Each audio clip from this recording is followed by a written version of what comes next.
Remember that no one ever kicks a dead dog. 1929 में एक event हुआ था जिससे एजुकेशनल कम्युनिटी में बहुत सेंसेशन हो गई थी। अमेरिका के कोने कोने से लोग शिकागो में उस इंसिडेंट को देखने आए थे।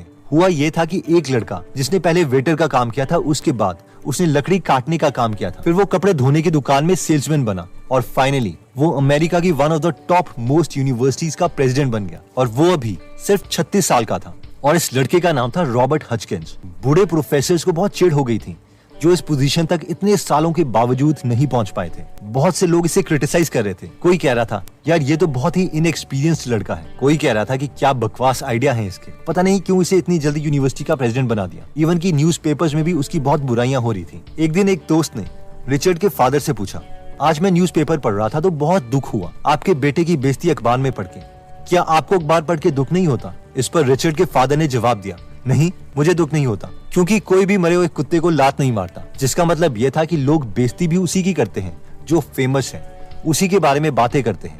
अगर किसी ने लाइफ में कुछ किया ही नहीं तो उसके बारे में कोई बात नहीं करेगा। एक बार प्रिंस ऑफ वेल्स जो बाद में एडवर्ड 8 बने, वो 14 साल के थे और नेवल एकेडमी में पढ़ते थे। एक दिन नेवल ऑफिसर्स ने देखा कि वो 14 साल का प्रिंस किनारे बैठा बहुत रो रहा है। उन ऑफिसर्स ने उस प्रिंस से उसके रोने का कारण पूछा। बहुत पूछने के बाद प्रिंस ने बताया कि बाकी सारे लड़के उसे लात मारते हैं। ये सुनते ही नेवल ऑफिसर्स ने बाकी लड़कों को पकड़ा और उनसे पूछताछ करी। काफी प्रेशर डालने के बाद बाकी लड़कों ने जवाब दिया कि हमें पता है, हम बड़े होके इस प्रिंस की आर्मी में कमांडर और कैप्टन बनेंगे और इसके अंडर ही काम कर रहे होंगे, इसलिए कल को हमारे पास ये कहने को भी होना चाहिए कि इस प्रिंस को तो हमने लाते तक मारी है।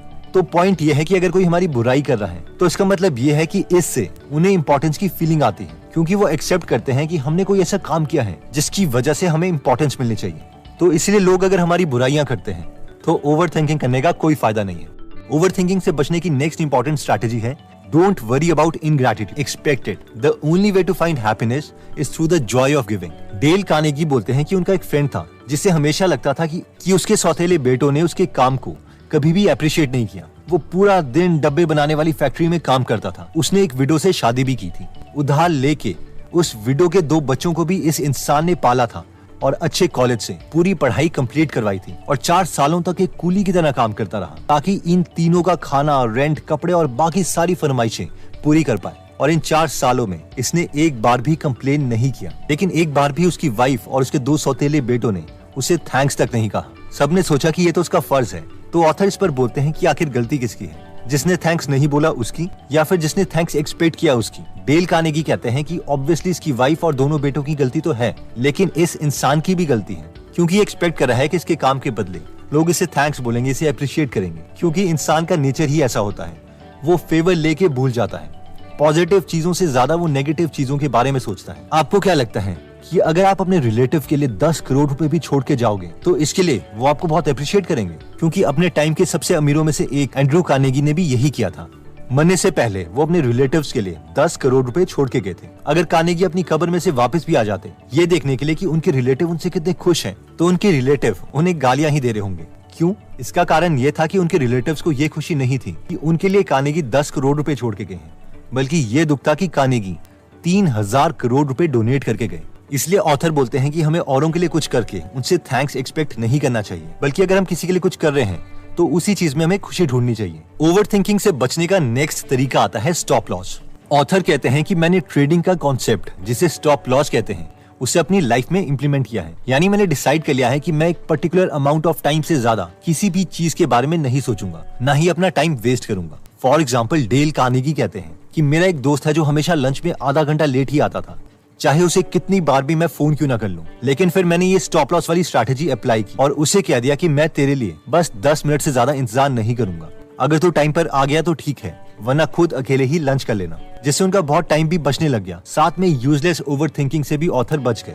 इवन की एंटरप्रेन्योर और मोटिवेशनल स्पीकर टोनी रॉबिन्स भी इसी स्ट्रैटेजी का इस्तेमाल करते हैं। वो कहते हैं कि ऐसा नहीं है कि मैं ओवर थिंकिंग नहीं करता या स्ट्रेस में नहीं आता, बस मैंने डिसाइड कर लिया है कि अगर मैं स्ट्रेस में आऊंगा तो उस स्टेट ऑफ माइंड में 15 मिनट से ज्यादा नहीं रहूंगा, जल्दी से नेक्स्ट काम में शिफ्ट हो जाऊंगा, चाहे वो कोई एक्सरसाइज हो या फिर कोई भी ऐसा टास्क हो जिसे करने में मुझे मजा आता है। You know, people say, don't you have bad days? Of course I get pissed off, I get frustrated, I feel sad at those things, but I don't stay there. I used to live there. एक oil dealer को एक बार पता चला कि उसकी company के कुछ employees उसकी कंपनी में इलीगल काम कर रहे हैं। एक्चुअली वो सब एम्प्लॉइज कस्टमर को कम ऑयल देके बाकी का बचा हुआ ऑयल और लोगों को बेच देते और पैसे कमाते। और ये बात उस ऑयल डीलर को एक पुलिस ऑफिसर से पता चली। वो पुलिस ऑफिसर उस ऑयल डीलर को धमकाने लग गया कि अगर उस ऑयल डीलर ने उस पुलिस वाले को रिश्वत नहीं दी तो वो उसकी कंपनी बंद करवा देगा और उसे जेल भिजवा देगा। इस पर वो ऑयल डीलर बहुत डर गया और वो कहता है कि इस इंसिडेंट के बाद वो ओवर थिंकिंग करने लग गया था। इतना ज्यादा स्ट्रेस ले लिया था उसने कि उसकी तबीयत खराब होने लगी थी। उसे समझ नहीं आ रहा था कि वो क्या करे, क्या उस पुलिस वाले को वो रिश्वत दे या नहीं, क्योंकि उसने तो कुछ भी नहीं किया था, सारा कसूर तो एम्प्लॉइज का था। बहुत सोचने के बाद उसने अपने से 3 सवाल किए, जिसमें पहला सवाल था what is the worst thing that can happen, यानी सबसे बुरा इस इंसिडेंट से क्या हो सकता है। इस सवाल पर सोचने के बाद उसे पता चला कि इस केस में जो वर्स्ट चीज हो सकती है वो है कि उसका बिजनेस गवर्नमेंट बंद करवा देगी। उसे जेल नहीं होगी क्योंकि गलती उसने नहीं की थी, उसकी एम्प्लॉइज की थी। दूसरा सवाल जो ऑयल डीलर ने खुद से पूछा वो ये था कि अगर ये वर्स्ट सिचुएशन हो जाती है तो उसके बाद क्या होगा। काफी सोचने के बाद उसे पता चला कि ज्यादा से ज्यादा उसे एक जॉब एक्सेप्ट करनी पड़ेगी। अब क्योंकि ऑयल का बिजनेस करने से उसकी ऑयल में पहले ही काफी एक्सपर्टीज थी तो उसे कोई भी बड़ी कंपनी अच्छी सैलरी में जॉब दे देती। और फाइनली थर्ड सवाल जो उसने खुद से पूछा था वो ये था कि क्या ये जो मेरे साथ वर्स्ट सिनेरियो हो सकता है क्या मैं इसे बेटर कर सकता हूँ। तो काफी लोगों से बात करने के बाद उसे पता चला था कि अगर वो खुद जज के पास चला जाए और सब सच्चाई बता दे तो बहुत चांसेस है कि उसका बिजनेस भी फेल नहीं होगा और उसे बस छोटा फाइन भरना पड़ेगा। खुद को उन 3 सवालों का जवाब देने के बाद उस ऑयल डीलर का मैक्सिमम स्ट्रेस खत्म हो गया और उसने डिसाइड कर लिया कि वो खुद जज के पास जाके सब कुछ सच बता देगा। और उसने ऐसा ही किया। ऐसा करने के बाद उसे जज से पता चला कि जो पुलिस वाले उससे रिश्वत मांग रहे हैं वो एक्चुअल में रियल पुलिसमैन है ही नहीं बल्कि एक फ्रॉड था जो पहले भी बहुत लोगों से पैसे मांग चुका है और इसे पुलिस ऑलरेडी ढूंढ रही थी। और इस पर ऑयल डीलर बोलता है कि ये 3 स्टेप प्रोसेस से मेरा ब्रेन पूरा स्ट्रेस फ्री हो गया और यही 3 स्टेप फॉर्मूला मैं बाकी सिचुएशन में भी इम्प्लीमेंट करता हूँ। अगर हम इंडियन बिलियनियर ज़ीरोधा के फाउंडर नितिन कामत की बात करें तो वो भी हमेशा इस तरीके से स्ट्रेस रिलीज करते हैं। कई बार ऐसा हुआ है कि ज़ीरोधा के प्लेटफॉर्म में टेक्निकल ग्लिचेस की वजह से इन्वेस्टर्स ने बहुत पैसे लूज कर दिए और लोग उन्हें ट्विटर पर बहुत बुरा कहने लगे। लेकिन नितिन का हमेशा खुद से पहला सवाल यही होता है कि इस सिचुएशन से कितना बुरा हो सकता है। इवन कि जब वो किसी के साथ बिजनेस डिसीजन भी ले रहे होते हैं तो भी पहले वो अपने से यही पूछते हैं कि इसके साथ काम करने से मुझे मैक्सिमम कितना नुकसान हो सकता है। When I'm looking at someone, I'm like, how much can this guy cause me maximum damage? So when you look at someone, you say, what is the most harm he or she could do me? Overthinking से बचने के लिए next strategy कहती है कि don't try to saw sawdust. एक student हमेशा ही टेंशन में रहता था और कुछ ना कुछ सोचता ही रहता।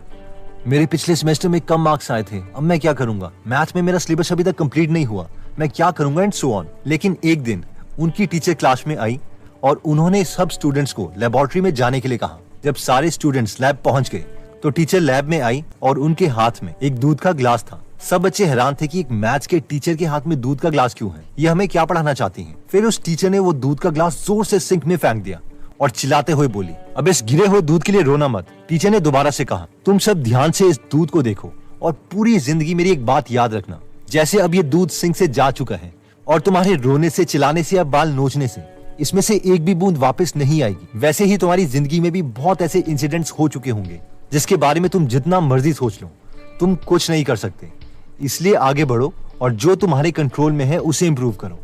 और वो स्टूडेंट कहता है कि इस इंसिडेंट के बाद मुझ में इतनी इंप्रूवमेंट आ गई थी कि मैं ओवरथिंकिंग करने के बजाय एक्शन ज्यादा लेता था और एक्शन लेने से ही मेरी आधी से ज्यादा टेंशन खत्म हो जाती थी। तो दोस्तों, इस वीडियो में हमने स्ट्रेस और ओवरथिंकिंग से बचने के लिए 5 पॉइंट्स देखे, जिसमें सबसे पहला पॉइंट था कि remember that no one ever kicks a dead dog. इस पॉइंट में हमने देखा था कि अगर आपके बारे में कोई बुरा कह रहा है तो इसका मतलब यह है कि वो एक्सेप्ट करता है कि आपने कोई ऐसा काम किया है जिससे उस इंसान की इंपॉर्टेंस कम हो रही है। क्योंकि अगर हम सड़क में चल रहे एक नॉर्मल इंसान होते जिसपे लाइफ में कुछ अचीव नहीं किया था तो कोई हमारे बारे में सोचता तक नहीं। नेक्स्ट इंपॉर्टेंट स्ट्रैटेजी थी कि don't worry about ingratitude, expect it. इसमें हमने एग्जांपल देखा था कि कैसे अगर हम अपने रिलेटिव्स के लिए करोड़ों रुपए भी छोड़ के चले जाएं तो भी बहुत चांसेस हैं कि हमें बदले में थैंक्स तक नहीं मिलेगा। और ये उनकी गलती नहीं है, ये ह्यूमन नेचर है। इसलिए ऑथर कहते हैं कि जब किसी के लिए अच्छा काम कर रहे हो तो ये एक्सपेक्ट करो ही नहीं कि बदले में कोई हमारे काम के लिए हमें अप्रिशिएट करेगा, और बस अच्छा काम करने के प्रोसेस में ही खुश रहो। ओवरथिंकिंग से बचने का नेक्स्ट मेथड हमने देखा था कि यूज स्टॉप लॉस। इस पॉइंट में हमने देखा था कि हमें ये डिसाइड करना पड़ेगा कि हम किसी भी चीज को मैक्सिमम कितना टाइम देंगे, फिर चाहे वो किसी के साथ टाइम स्पेंड करना हो या इवन स्ट्रेस को हैंडल करना हो। टोनी रॉबिन्स जैसे मोटिवेशनल स्पीकर भी पहले से ही डिसाइड कर लेते हैं कि अगर उन्हें स्ट्रेस हुआ तो वो 15 मिनट से ज्यादा उस स्टेट में नहीं रहेंगे। नेक्स्ट पॉइंट कहता है कि what is the worst that can happen. इसमें हमने ऑयल डीलर और जीरोदा के फाउंडर नितिन कामत की एक स्टोरी देखी कि कैसे हम ओवरथिंकिंग और स्ट्रेस से बचने के लिए 3 स्टेप फॉर्मूला यूज कर सकते हैं, जिसमें स्टेप 1 है कि ये सोचो कि इस सिचुएशन की वजह से सबसे बुरी चीज क्या हो सकती है। स्टेप 2 है जो सबसे बुरा हो सकता है उसे एक्सेप्ट करो। और फाइनली स्टेप 3 कहता है कि अब ये सोचो कि हम ऐसा क्या एक्शन ले सकते हैं कि इस सबसे बुरी सिचुएशन से हम बेटर कर सके। नेक्स्ट स्टेप आता है don't try to saw sawdust. इसमें हमें एक टीचर का एग्जाम्पल देखा था कि गिरे हुए दूध के लिए रोना मत, क्योंकि हमारे पास वैसे ही अर्थ में बहुत लिमिटेड टाइम है और अगर एक्शन लेने के बजाय हम ओवरथिंकिंग करेंगे तो हम डिप्रेस्ड ही होंगे। दोस्तों, ये सारे कॉन्सेप्ट्स हमने आपको डेल कार्नेगी की book how to stop worrying and start living से बताए हैं। अगर आप इस बुक की डिटेल्ड समरी हिंदी में फ्री में सुनना चाहते हैं तो आप गीगल एप्लीकेशन डाउनलोड कर सकते हैं, जहां पर इस बुक समरी के अलावा 140 से ज्यादा बुक समरीज हिंदी में फ्री में अवेलेबल है। अगर आप इस एप्लीकेशन में इंटरेस्टेड हैं तो इसका लिंक हम डिस्क्रिप्शन और फर्स्ट कमेंट में दे देंगे। एनीवेज दोस्तों, अगर आपको लगता है कि ये वीडियो आपके किसी फ्रेंड और फैमिली मेंबर का स्ट्रेस कम कर सकती है और उन्हें ओवरथिंकिंग की आदत से थोड़ा सा भी बचा सकती है, तो आप ये वीडियो उनके साथ जरूर शेयर करें। अगर आप ऐसी नॉलेजेबल वीडियोस मिस नहीं करना चाहते तो सब्सक्राइब करने के बाद बेल का बटन दबाना मत भूलिएगा। आप कमेंट करके ये भी बता सकते हैं कि आप नेक्स्ट वीडियो किस टॉपिक पर चाहते हैं। जल्दी हम आपसे दोबारा मिलेंगे। जय हिंद।